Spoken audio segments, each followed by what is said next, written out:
to the National Assembly has amended the National Drug Law Enforcement Agency Act, prescribing life imprisonment for drug offenders and traffickers.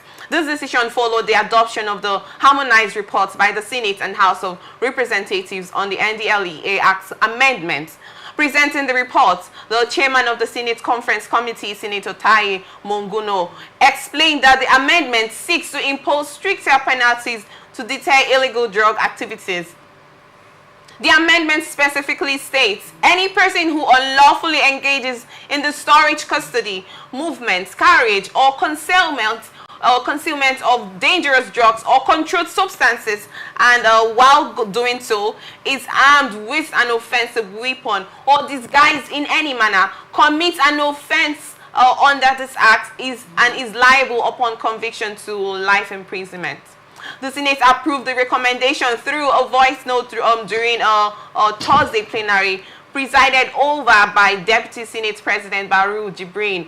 In addition to the NDLEA amendments, the Senate also passed the bill to empower the Revenue Mobilization, Allocation and Fiscal Commission. The Senate endorsed the bill following deliberations and a majority votes. It now awaits President Bola Tinubu's assent to become law over it. I would still love to get your thoughts about this, and I hope you don't get sentiment about this one right now. Barrister, I want to get your thoughts. What do you have to say about the issue of drug trafficking and the fact that a law has been imposed that offenders will be charged with life imprisonment?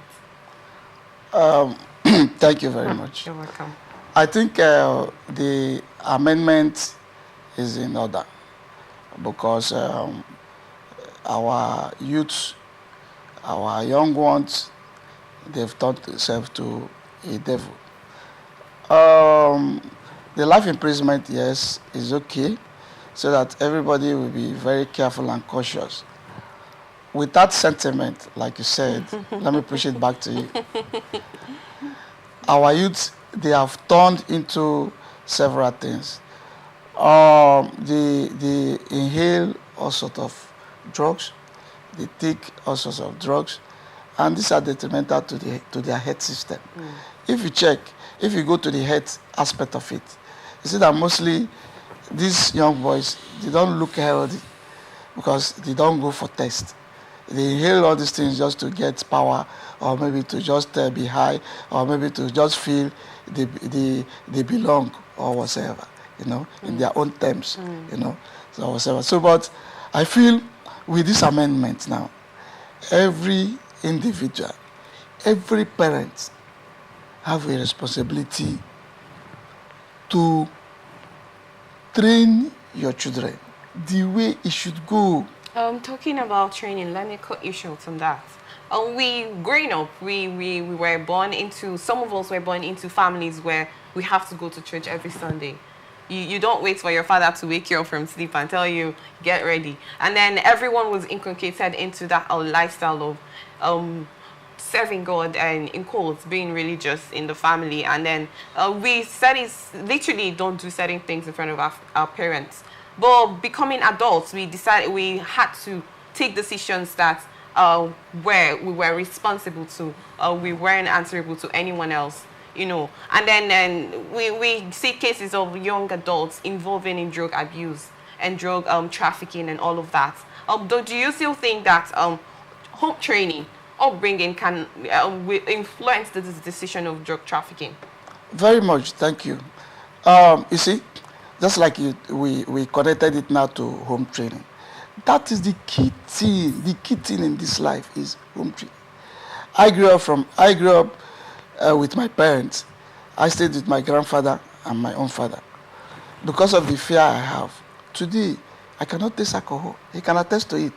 He's my president in our champions, that our alma mater, our Old Boys Association. He's my president. Okay. I'm his secretary. He can attest to that in our meetings, I don't take alcohol. Because I grew up to not taking alcohol. That's home training. I don't even understand. I didn't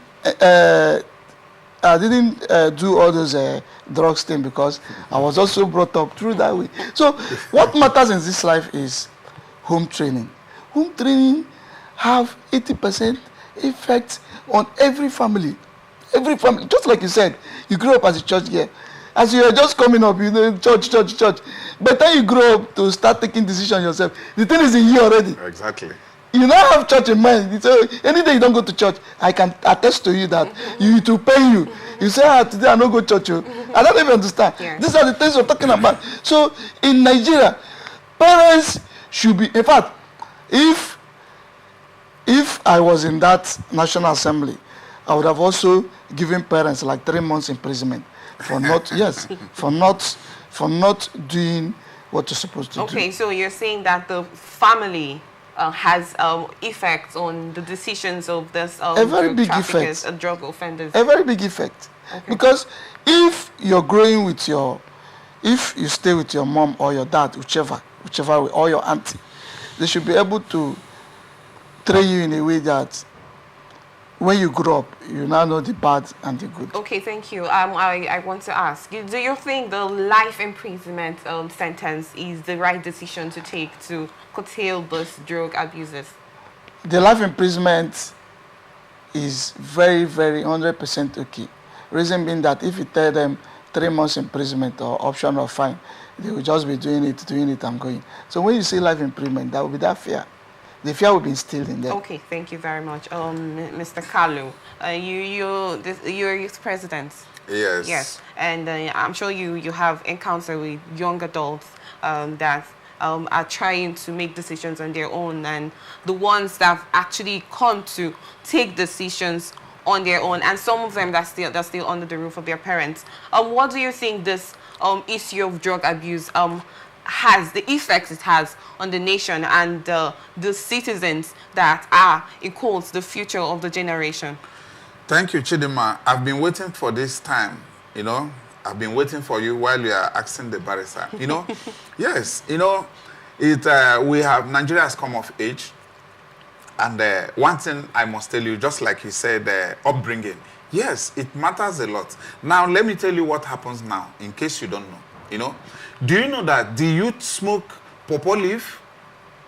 Are you aware? Do you know they smoke scent leaf? Do you know they go to toilet pit to inhale and get high? Do you know they smoke lizard feces to get high? It's uncountable. It's numbered. You hear them smoke loud Arizona, Indian hemp, name it. It's all sort of things. They are the ones you don't even know the names now. Now, let me tell you, you ask me, how did this child start smoking things like this? It comes a long way. Upbringing matters. You see, some parents are just after they go to work and come back. Hey, what of Chidi? He went to play football. Which field is he playing for? Which academy is he? You don't even know. You know, so the child can tell you anything. We have gone to the field and they go to smoke. I remember when I was younger, I used to have friends, very close friends. Like I told you, I'm an ex-footballer. And those days when we are younger, when we come to Romomase primary school to play football with some of our friends, do you know that while we are playing, if you look into some of the classrooms, you see others learning how to box. You see others sitting and they are gisting, they are backing the field. You know, they are doing all sorts of things. It happens, you know. So if you ask me, the federal government should have this mindset that they need to put their mind, they need to come out and fight these things. Just that sometimes you start feeling that laws in Nigeria is meant for certain people, for the poor, and not for the rich. You know, when a big man's son is caught smoking these things, and the next thing you see them, they are out of wherever they've been held. You know, it happens. You see calls here and there going from there.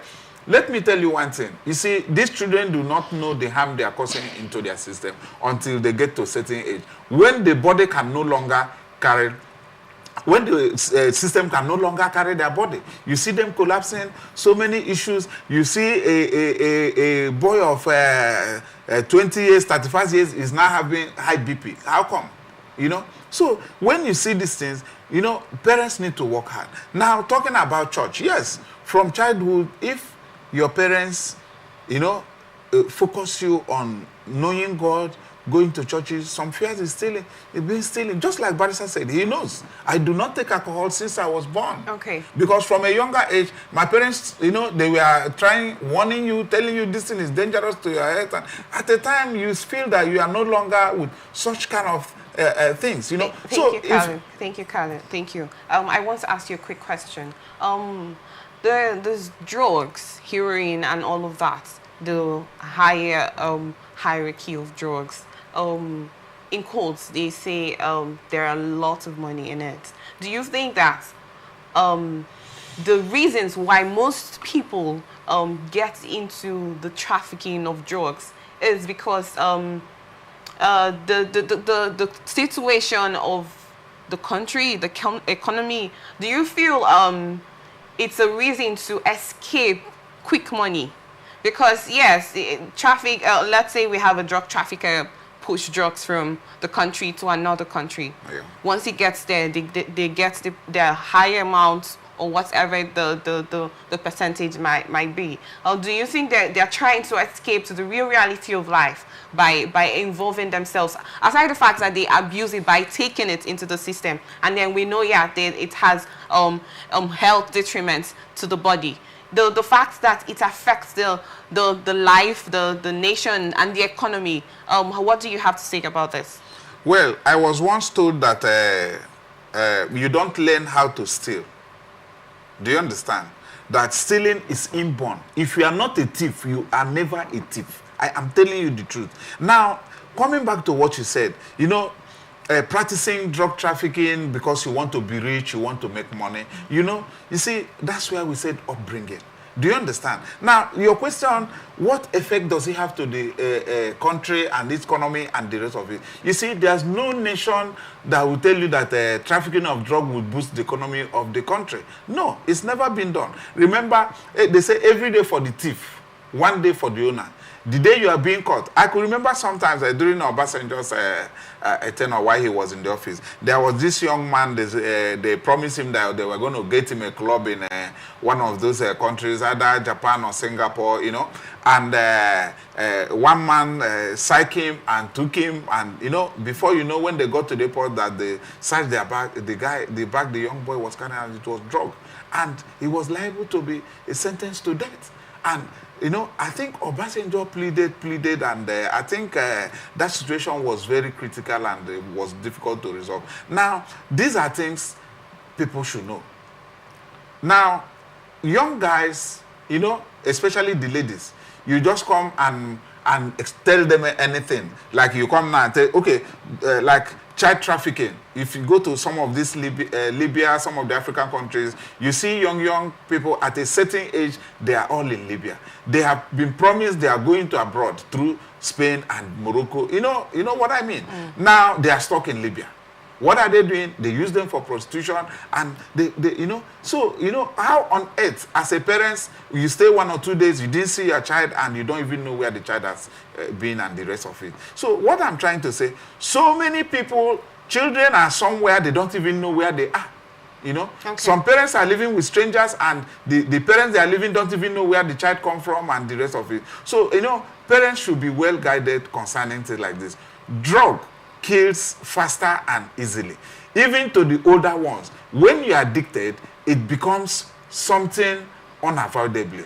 Addiction is very bad, and it takes God intervention for people like this to be rehabilitated. It's not an easy task. Rehabilitation is one of the most difficult things because you're already used to a certain kind of life and drugs. Thank you. I want to ask you a quick question, but I'll direct it to the barrister. Do you think that the issue of life imprisonment adopted by the Senate will curb this drug trafficking in the country? It will definitely curb it, because it will make everybody to be fearful. It will now make everybody to stand up to his feet. It will now make everybody to curtail this drug trafficking. So it will definitely curb it. So it's a good decision that has been taken. Very good one. How about cases where we have situations where, let's say there is no life imprisonment situation, and then there is a bill that has been adopted that when you commit an offense, you get imprisoned for it, and then eventually get released. You know, sometimes some of these adults, they have leaders, they have people like godfathers in quotes that actually head this drug trafficking organization. Okay, the situation where they say you get life imprisonment and then it doesn't happen.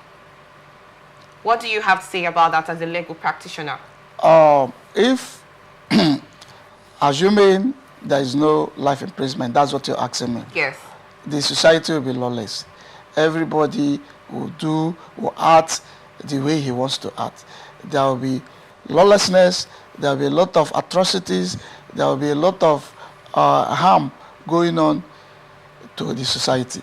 But now that there is life imprisonment, it will restrict, it will curb, it will cut down the level of this drug trafficking. So this applies to everyone, whether rich, high, whether rich low, or poor. And like you said, wait, hold on, 1 minute. Like you said, you said about godfatherism. It will now put fear on the godfathers. That's all. Okay, you have something to say, Karen. Yes, laws are meant to be obeyed, you know, because if you refer back to the meaning of our constitution, which says that a constitution is a series of fundamental laws, rules, and regulations that governs a political community or a certain sovereign state that has certain number of people. It is legal and extra-legal. Now, what I'm trying to let you understand is that, you see, obeying the laws shouldn't just be for the poor. Now, you had some of our allies, money stolen and the rest of it. Now, the question, how many of them has gone to prison? You know, these things are being just discussed. You see them on papers. And what is the punishment? You know, what is the capital punishment to this? So, you see, if this does not also implies in the law of the drug trafficking by having life sentence imprisonment, I mean, just like my colleague said, this is a very improved way of, you know, keeping these childs on hold and making them realize that these things are bad. Okay.